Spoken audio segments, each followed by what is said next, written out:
ফেব্রুয়ারি মাসের শুরু থেকে এখন পর্যন্ত ভূমিকম্পে 10 বার কাঁপল দেশ। এক মাসে এতবার ভূমিকম্প হওয়া কিসের ইঙ্গিত দিচ্ছে? বাংলাদেশে কি বড় কোনো ভূমিকম্প হবে, এমন প্রশ্নই এখন সবার মুখে মুখে।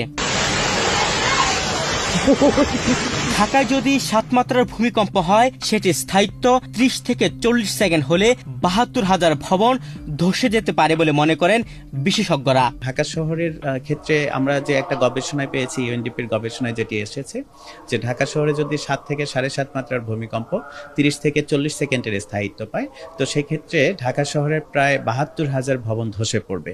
তো এটা বড় ধরনের একটা চ্যালেঞ্জ হয়ে দাঁড়াবে তখন আমাদের জন্য।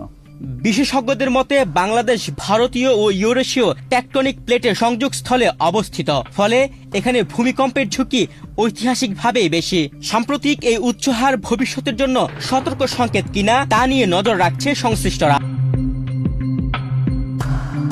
সর্বশেষ শুক্রবার 27 ফেব্রুয়ারি বেলা 1:53 যে কম্পনটি টের পান মানুষ, সেটির উৎপত্তিস্থল সাতক্ষীরার আশাশুনি। স্থানীয়রা শক্ত ঝাঁকুনির কথা জানিয়েছেন। এছাড়াও সামাজিক যোগাযোগ মাধ্যমে ছড়িয়ে পড়া একটা ভিডিওতে দেখা গেছে সাতক্ষীরার একটি পুকুরের পানি সমুদ্রের ঢেউয়ের মতো ধুলছে। তালা উপজেলার বেশ কিছু ঘরবাড়ি ছিন্ন বিচ্ছিন্ন হয়ে গেছে, ধসে গেছে দুর্বল দেয়াল।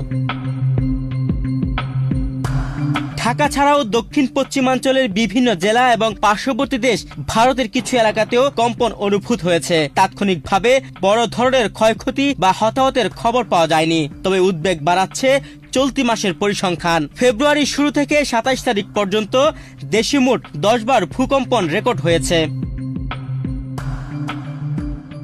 ভূতত্ত্ববিদদের মতে ছোট ও মাঝারি মাত্রার ঘন ঘন কম্পন ভূত্বকের ভেতর জমে থাকা শক্তির আংশিক নিঃসরণ হতে পারে, তবে দীর্ঘ সময় বড় মাত্রার শক্তিমুক্ত না হলে বড় ধরনের ভূমিকম্পের ঝুঁকিও উড়িয়ে দেওয়া যায় না।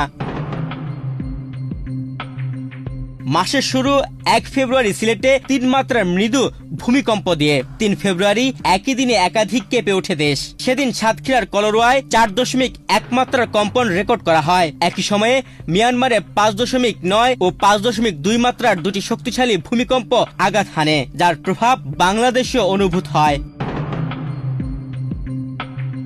এরপর 9 ও 10 ফেব্রুয়ারি সিলেট অঞ্চলে আরো দুটি কম্পন টের পাওয়া যায়। 19 ফেব্রুয়ারি সুনামগঞ্জের ছাতকে 4.1 মাত্রার ভূমিকম্প অনুভূত হয়। 25 ফেব্রুয়ারি রাতে 5.1 মাত্রার আরেকটি কম্পনের উৎপত্তিস্থল ছিল মিয়ানমারের সাংহাই অঞ্চলের মনিওয়া শহরের কাছে। 26 ফেব্রুয়ারি রাতে সিকিমে 3.7 মাত্রার ভূমিকম্পের প্রভাব পড়েছে বাংলাদেশে। আর 27 ফেব্রুয়ারি 5.3 মাত্রার কম্পন মিলিয়ে সংখ্যাটি দাঁড়ালো 10-এ।